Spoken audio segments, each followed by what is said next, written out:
now for the first time on TV. The stories and reports of the people who fly and the aircraft they fly. And you are invited in an exciting, pulse-pumping new television series designed for everyone who has ever gazed skywards and dreamt of slipping the bonds of Earth. The Aviators. This week on The Aviators, we take a look at charter aviation.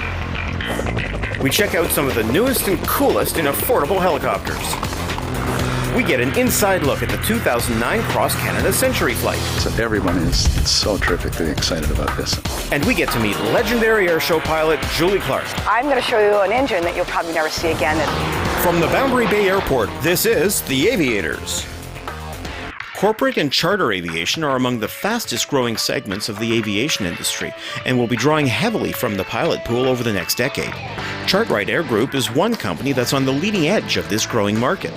With over 25 corporate jets in their fleet, Chartrite has offices in Toronto, Vancouver, and Moscow.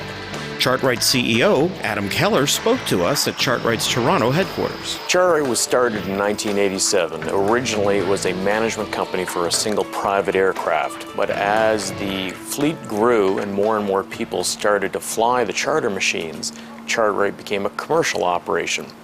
Growing through the 1990s, more and more aircraft were added, and we got to our position where we are today with 25 airplanes. There are two sides to our business. The one side is for the owner of the aircraft. We will take care of his asset, ensure that it complies with all applicable regulations. We will make sure it's operated safely and that it's available for him when he needs it. When he is not using the aircraft, we'll put it into the charter marketplace and we'll put the aircraft out for rent basically to anyone who would need it. Chartrite's fleet of corporate jets ranges from very light or entry-level jets to larger aircraft such as the Challenger 300. The Challenger 300 is a new aircraft, so it's got all the latest amenities. It's a beautiful machine to ride on, and it's a very roomy cabin. They call it a super mid-size, and we have a lot of people moving from mid-size cabins to super mid-size. The life of a corporate pilot is very different from that of an airline captain. Sarah Rapenda talks to Chief Pilot Wayne Shea from the flight deck of the Challenger. What made you decide to become a corporate pilot instead of an airline pilot? Corporate aviation for me, it was a sort of a natural segue from the ground job I did as a ground handler, or ramp rat as we used to call ourselves. And I was introduced to a number of different corporate aviation divisions at that time. And it's just a natural progression for me to go into corporate as opposed to the airline. The entry-level pilot time requirements for Chartrite is 1,000 hours. But for Adam and Wayne, this is just one of the many things they look for in a potential pilot. Virtually all pilots can fly an aircraft. So when somebody comes in the door, what we're looking for is the ability to manage the aircraft. As a corporate aviation flight department, you don't have the resources on the ground at every station you fly into that an airline would have. So, for instance, when Air Canada flies to St. John's, Newfoundland, they have a station in St. John's, Newfoundland with support with engineers and ground staff, etc. We fly to Newfoundland, we rely on a third-party handler to do our handling. So you've got to be thinking on your feet. Today's flight is a perfect example is the weather. Here in Toronto right now, we're experiencing the largest snowstorm we've had this winter. We'll have to go through the central de-ice facility, so we'll incur a few delays that we would normally have, say, on a nice clear summer day. Private jets can be an efficient business tool, or they can be the supreme status symbol, seating anywhere from 6 in a Learjet to 36 passengers in a corporate-configured McDonnell Douglas MD-87. Who can afford this airborne luxury? According to Adam, Chartrite gets the usual suspects, such as movie stars, professional athletes, and rock stars. Even groups of golfers who have pooled their money to head for their favorite golf course have booked with Chartrite. Regardless of who the client is, all these bookings start the same way. So you would call into our customer service department, give them the details of the flight that you would like to go on. They will ask questions with regard to how many people, the size of aircraft that you would like. Once they have that information, they'll prepare a quote for you. And if that's an acceptable number, you'll get transferred into flight operations. Generally, we receive a call from our operations department indicating that we have a flight, whether it's the next day or in some cases it can be as quick as 2 hours from now. And the first thing we do, of course, is start doing our homework by checking weather, checking the runway lengths and available resources at the particular airport we're flying into. And generally 2 hours prior to the flight, we come in, make sure our paperwork is in order, check the weather again, check the airport, the NOTAMs, etc. Do the walk around in the airplane. And once the airplane is on the ramp and completed our walk around, and we have to make sure that our catering is on board, fuel's on board, and any other sort of requests that our passengers may have. Checking in for a charter flight couldn't be easier. This, says Adam, is the #1 benefit of flying with Chartrite. Checking in is a 5-minute process as opposed to the airlines being sometimes 2 hours and more. Other benefits include a working environment, safety and security, and simply convenience. The cost of convenience is not cheap. Charter bookings can cost anywhere from $2,000 to $10,000 an hour depending on the aircraft. Not the most economical option when compared to an airline. However, charter flights go where they want, when they want. This is something pilots appreciate as much as the clients. What is your favorite part of being a corporate pilot? I think the going to the destinations, it's unknown. We go to so many different destinations and there's no set schedule. So unlike a scheduled airline where you know well in advance what your schedule is and where you're going, for us it's a phone call a day or two ahead, in some cases 2 hours ahead, and we have no idea where we're going. An example would be getting a call at 6 o'clock in the morning, and by 6 o'clock that evening we're sitting in Nice, France, having dinner on the beach. The charter market is extremely competitive, with 4,000 corporate jets available to the market in North America on any given day. Despite this, Adam does not see Chartrite's competition as their biggest challenge. I think we have two primary challenges in operating this type of business. The first of which is finding the right staff who understand the service that we're in and are able to meet the demands of the client. And we've been very, very fortunate. We're just chock-a-block full of good people, and they're giving good service. The second challenge is understanding the service requirements of the client. They don't necessarily articulate that in a way that's easily understood. When those clients are on board our aircraft, the camera is off and most people have a tendency to relax and be themselves. So the human side of these personalities come out when they're on our aircraft because they're out of the limelight, they get a chance to relax and they're in their own space. And we as professionals obviously give them that space. Our single greatest success factor is our ability to understand what our clients want and to deliver them the service that they need. That's why they use corporate airplanes.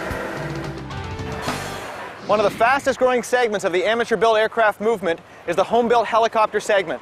These aircraft represent fantastic value when compared to their factory counterparts. For between $30,000 and $125,000, you can build and learn to fly your own personal helicopter.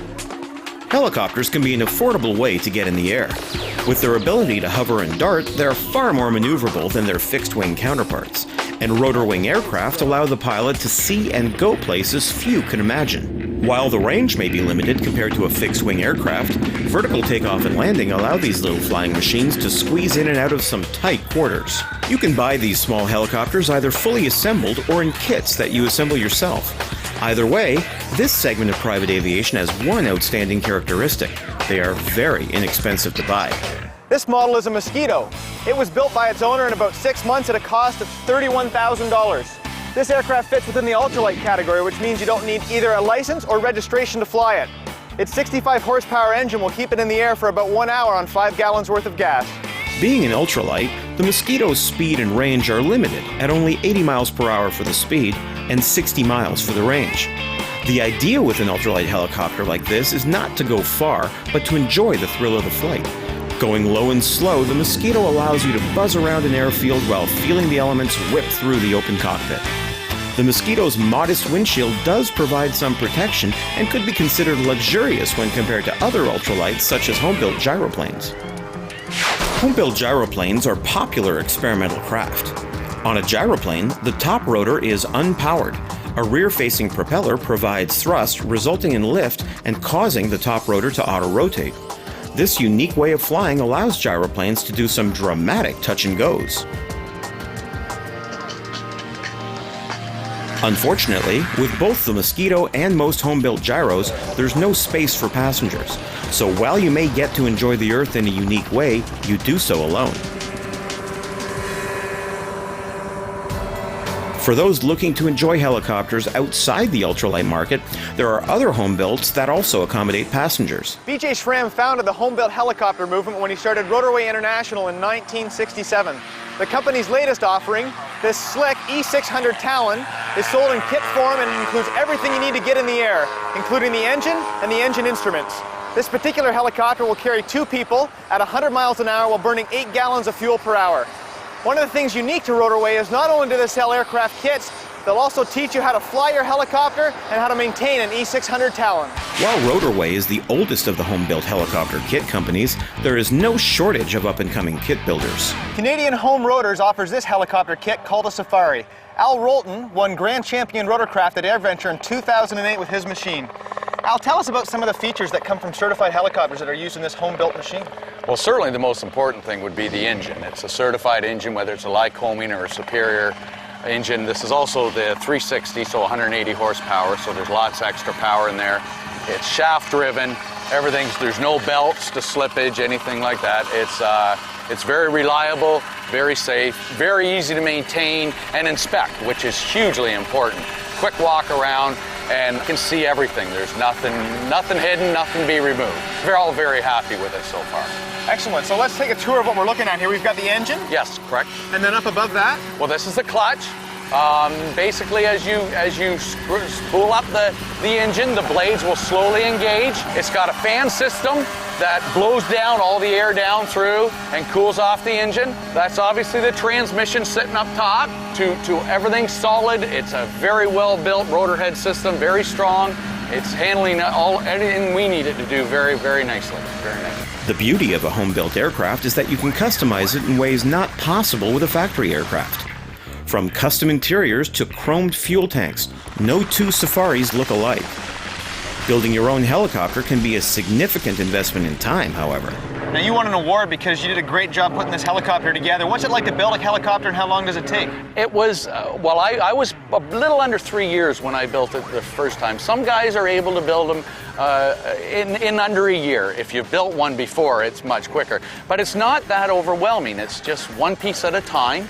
Mine took a little longer because I got a few more bells and whistles on it than maybe someone else might put on, but most of them are just bling bling. They're still the basic helicopter when you put them side by side. Now, this helicopter has 2 seats, so how do you use it? Strictly in a recreational standpoint. I fly with buddies, I fly with family members. We go to small airports around where I live and visit other people and other helicopter people, and it's just a lot of fun that way. I've got about 2 hours range, so I can get quite far if I need to. And average speed, it cruises between 70 and 80 miles an hour very comfortably. All day long you can do that. Very easy to control. Very happy with the performance of it. The Safari, with its large front bubble, has fantastic visibility, allowing the pilot and passengers to see everything around them. Al gave us a closer look inside this bubble and the Safari's rugged controls. So we can see the control stick, the cyclic stick, the collective, and the anti-torque. Do you want to explain how those work when you fly? Okay. This is your cyclic, and this would be, I want to go forward, I push forward, I want to go back, I back. And to turn the helicopter, I just move the controls either way, right or left. If I want to go up or down, this is what changes the pitch length. As I pull up, it increases the pitch of the blades, and I go up. This is my throttle. As I give it more pitch, I have to give it more gas, just like a car. You want to go faster, you have to put in the gas. These are my anti-torque pedals. The only reason they're there is take away the torque that your main blade. As it goes one way, if those blades weren't there, your helicopter would continue to turn. So they put the tail rotor blades on, and it helps bring it around so you can control it. Basically like a rudder on an airplane, and what really makes a helicopter so maneuverable close to the ground. That is fantastic. Now, if a viewer was interested in learning to fly a helicopter, how would they go about that? Local airport. I personally took the training on the R-22. I find it's the closest performance-wise. Same engine, same horsepower, so that's my recommendation. It's a much smaller helicopter, so when you're in this, it's quite a surprise how much room you have when you're in this one. But it's by far the best one to take your training on, I found personally. Well, thanks very much, Al, for showing us around your helicopter. We can't wait to see what it looks like flying now. All right, very good. Thank you. July 2009 marked the 100th anniversary of flight in Canada. To commemorate the event, a group of pilots attempted the largest North American transcontinental flight by civilian aircraft. Over 100 airplanes made up of over 50 different aircraft types departed the Boundary Bay Airport in Delta, British Columbia, bound for Baddeck, Nova Scotia, the birthplace of flight in Canada. The flight was led by celebrity pilot John Lovelace, known for his 10 years of hosting the Wings Over Canada TV series. I'll tell you, it's really getting exciting. We really have a sense that everyone is so terrifically excited about this, and I just hope we can keep this up.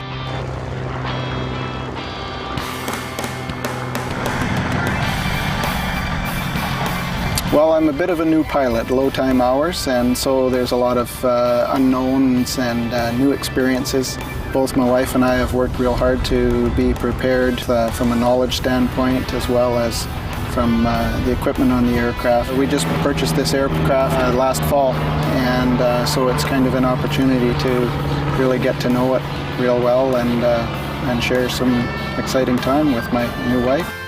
A team of 18 flight marshals and coordinators were drawn from both private and airline pilots as well as air traffic control. Just relaying John's message here to Peter to get to everybody else to stay on the ground until the weather improves for the entire flight. A ground support command center accompanied the flight, which required 3 drivers driving all night to keep up with the flight. And so we're going to be sleeping in shifts, but the job's got to be done. We'll be there, crack of dawn.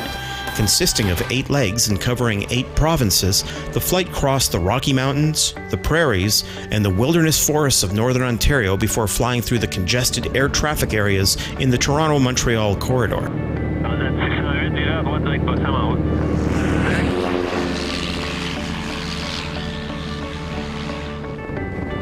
Aircraft ranged from a Tiger Moth biplane to a modern jet-powered Dahati L-39 Albatross.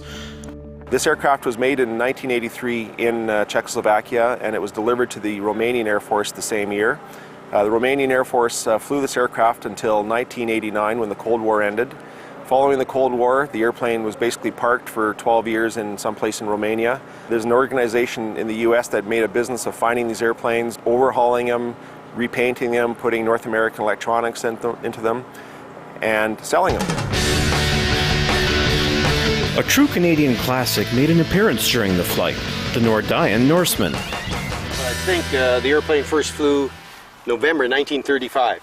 This is a 1944 model, virtually the same. There was very few modifications to this airplane right from the start. It was built for the Canadian bush pilots. They had an input into it. It was designed in Canada, right in offices in Montreal. And it was also designed for the bush back then, which was aviation. But it was the high technology of the day. Thing is with this airplane too, the aircraft is actually a fabric. Okay? There's a little bit of metal under the engine here and up to about here. The rest is all fabric covered. The wing spar, main strength of the wing is wood. Most of the flight was conducted under visual flight rules, or VFR, at altitudes of 8,000 feet and below.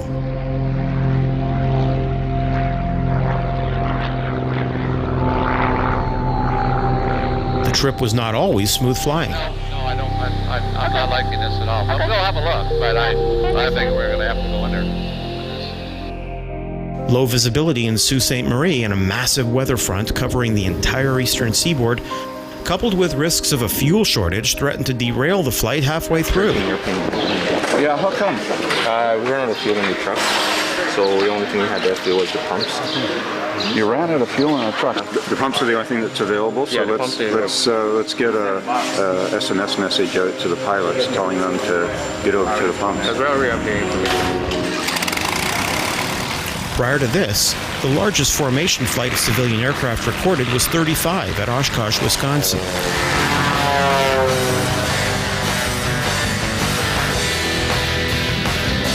Organizers of the Cross Canada flight calculate this record was broken on each of the 8 flight legs, with anywhere from 60 to 90 planes being airborne at the same time. We've got about 60 airplanes in the air between there and here right now, and we just seem to be skirting this. We have a small flying club, and at best we'll get 20 or 30 guys in on a Tuesday night. But when you get 100 to 200 pilots together in one vicinity, it's crazy. The flight concluded safely on Canada's east coast with a final ceremony at the Bedeck estate of telephone inventor Alexander Graham Bell and the site of the first flight in Canada in 1909. The kids had a great time. Canada's a phenomenal country, and thanks to Mr. Bell and his colleagues for getting us going. In all, 270,000 nautical miles were flown by the 108 aircraft that participated in at least a portion of the flight. Despite a handful of breakdowns, not a single scratch was put on any of the aircraft. The group is planning their next journey, another 100 aircraft flight, this time into Canada's Yukon Territory.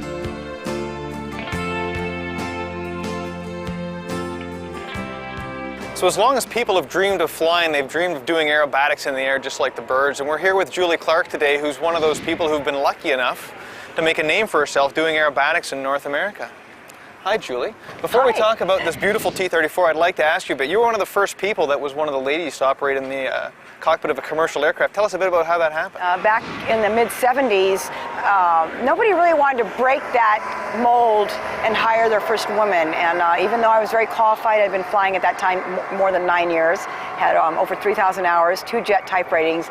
Nobody wanted to hire their first woman for their airlines. So I finally was hired in 1976. So now you go and you spend 9 years getting qualified to operate a commercial aircraft with passengers on it, and you get a job doing that, but that's not enough. You decide you want to do air shows. How did you get into the air show business? Well, before I became an airline pilot, I actually flew T-34s in the Navy as a civilian flight instructor. And so I did that for a year and a half on a contract with the U.S. Navy in T-34s. And then right after I got on with the airlines, I got involved in competition, aerobatics in a pit special. And just the hankering of, I bought this airplane on a surplus bid in 1976. And I kind of just put it together, but I never really wanted to be an airshow pilot. It really wasn't my burning desire. I wanted to be an airline captain. The story of this aircraft and how it came to be your aircraft is quite a story. You mentioned you bought it at auction, but there's much more to the story than just that. Well, I bought it at an auction up in Alaska, sight unseen.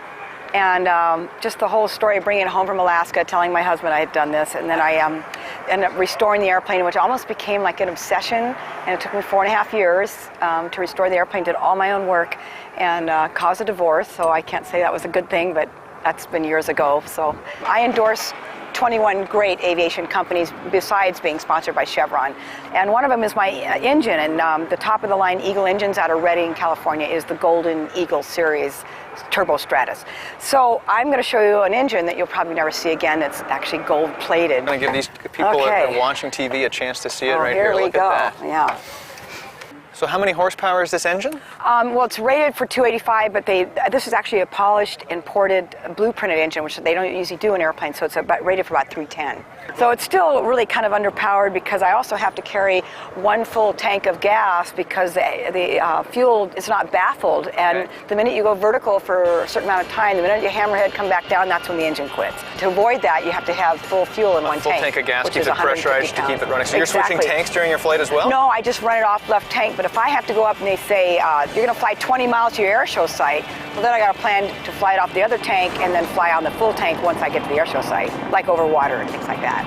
Now there's some guys that I know, they're a little bit bigger than you that fly this airplane. They call it a two-handed airplane. It's a fairly heavy airplane to do aerobatics in. It's heavy-handed. It's not light at all. I have a T-28. That thing just is so light on the controls. This thing is a dog. Really? I mean, it's a nice dog. It's a beautiful looking dog. But it's just very heavy-handed on the controls. That's the only thing about it that's kind of negative. ICAS, the International Council of Air Shows, which is the air show authority, they've been saying that air show audiences are actually up this year from last year, like by 12%. That's huge. That's saying a whole lot.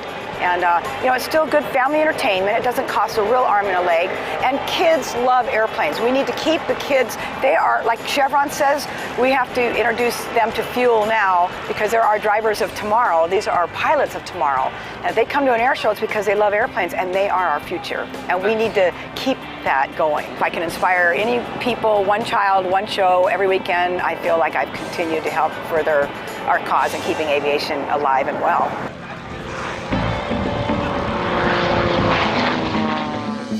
The Aviators, for everyone who has ever gazed skywards. For more information on today's segments, visit www.theaviators.tv.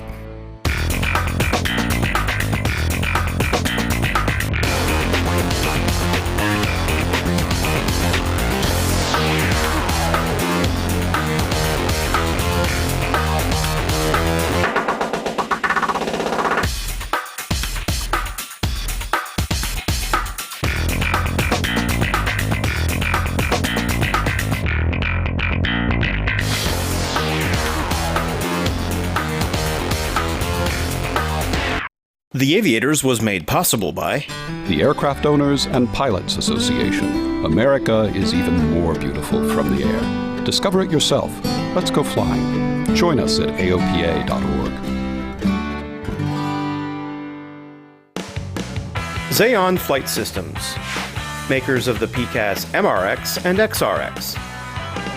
Fly safer. Xeon Portable Collision Avoidance Systems.